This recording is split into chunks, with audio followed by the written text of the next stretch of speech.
Chittagong dry dock limited CDDL new mooring container terminal এনসিটির পরিচালনার দায়িত্বভার গ্রহণের প্রথম সপ্তাহেই চট্টগ্রাম বন্দরের কন্টেইনার হ্যান্ডলিং কার্যক্রমত উল্লেখযোগ্য প্রবৃদ্ধি অর্জন করছে। 7 জুলাই দায়িত্ব গ্রহণের পরইতে 13 জুলাই এই 7 দিনে প্রতিদিন গড়ে 225 TEUs কন্টেইনার বেশি হ্যান্ডলিং হইয়ে, যা বন্দরের সামগ্রিক কার্যকারিতা বৃদ্ধিতে উগ্গা ইতিবাচক সংকেত দেয়।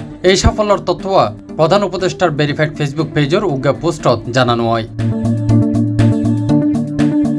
দীর্ঘদিন ধরে সাই পাওয়ার টেক লিমিটেড কর্তৃক পরিচালিত এর আইনে এনসিটি টার্মিনালের চুক্তি গত 6 জুলাই শেষ হয়। এর পরে নৌ পরিবহন মন্ত্রণালয়ের সিদ্ধান্ত অনুযায়ী 7 জুলাইতে টার্মিনালের পরিচালনার দায়িত্ব লয় বাংলাদেশ নৌবাহিনীর প্রতিষ্ঠান চট্টগ্রাম ড্রাই ডক লিমিটেড।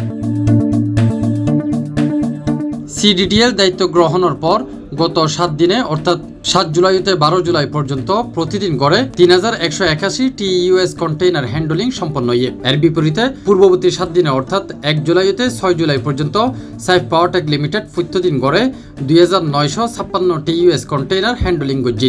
এই পরিসংখ্যান নতুন অপারেটরের অধীনে কন্টেইনার হ্যান্ডলিংত 7.6%-এরও বেশি প্রবৃদ্ধি নির্দেশ করে। সিডিডিএল তার প্রথম 7 দিনে 10 জাহাজের কন্টেইনার লোডিং আনলোডিং সফলভাবে সম্পন্ন করছে। বর্তমানে এনসিটির সারিগো জেটিত একযুগে সারিগো জাহাজত অপারেশন চলে, যা টার্মিনালের পূর্ণ সক্ষমতা ব্যবহারের ইঙ্গিত দেয়। C+ TV, Chittagong.